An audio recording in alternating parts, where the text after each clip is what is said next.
আমি মূল কথা বলে দিচ্ছি যে একমাত্র আল্লাহর দ্বীনের আইন প্রতিষ্ঠা করার জন্য রাজনীতি করতে হবে।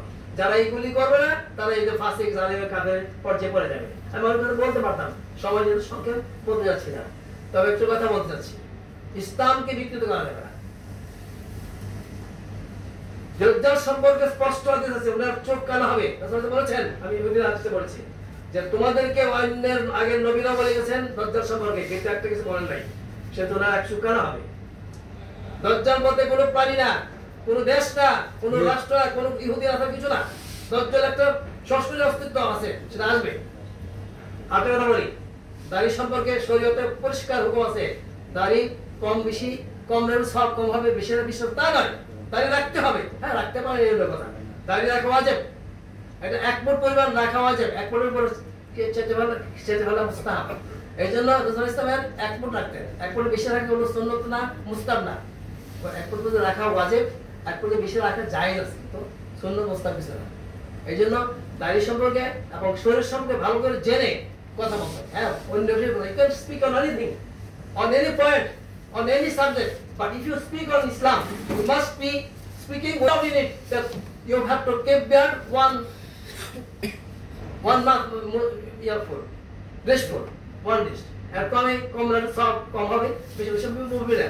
আর দাজ্জাল সম্পর্কে পরিষ্কার কথা আছে, দাজ্জালের সমাজে স্পষ্ট হাদিস আছে। দাজ্জাল ইহুদি কাফের খ্রিস্টান মোটেই নয়। দাজ্জাল একটা অস্তিত্ব, is an existing power. He will come with one eye, not twice. Rasul said, Daজ্জাল will come and every prophet don't have a Daজ্জাl, but the representation of eyes.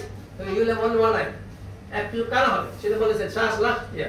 এটা মনে আসবে, মিশালের সাথে বদ্ধ করবেন। কোন ইহুদি না সারা এই জন্য আপনারা যারাই কথা বলবেন ভালো করে জেনে ভালো করে জেনে কথা বলবেন। আপনি তবে হাদিস বোঝাইবেন না, এটা ডকুমেন্ট আছে, ফেকা আছে। হাদিস হচ্ছে হাদিস, ফেকা, তাফসীর, এই ইসলামের ডকুমেন্ট। কোরআন, হাদিস, ফেকা, তাফসীর দিয়ে বলতে বলবেন। তা আমি শেষ করে দিচ্ছি, কারণ আমার এখানে সময় শেষ হয়ে গেছে। আমি আর কথা বলবো না, আর আমি কথা বলার জন্য প্রস্তুতি নিয়ে আসি না। আমি আর কোনো কথা বলি না, সব রেডি করে ডকুমেন্ট সহকারে কথা বলি এবং কম কথা বলাই পছন্দ করি। একটা পয়েন্ট মুক্ত দিয়েছি, একটা improved speech I given justice পার্টিতে আমার কথা হচ্ছিল, লাস্ট বক্তব্য দিয়ে আসছি।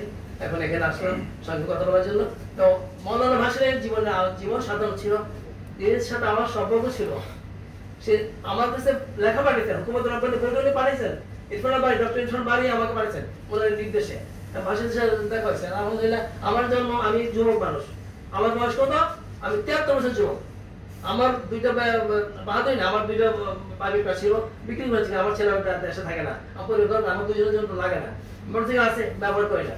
আমি সাইকেলে ঢাকাতে চলে যাই, এই যুবক মানুষ 73 বছর যুবক।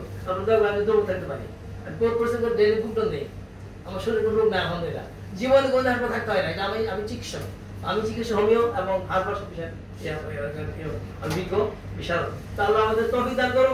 নাসরুম মিনাল্লাহ ওয়া ফাতহুন করিম ওয়া বাশশিরিল মুমিনিন।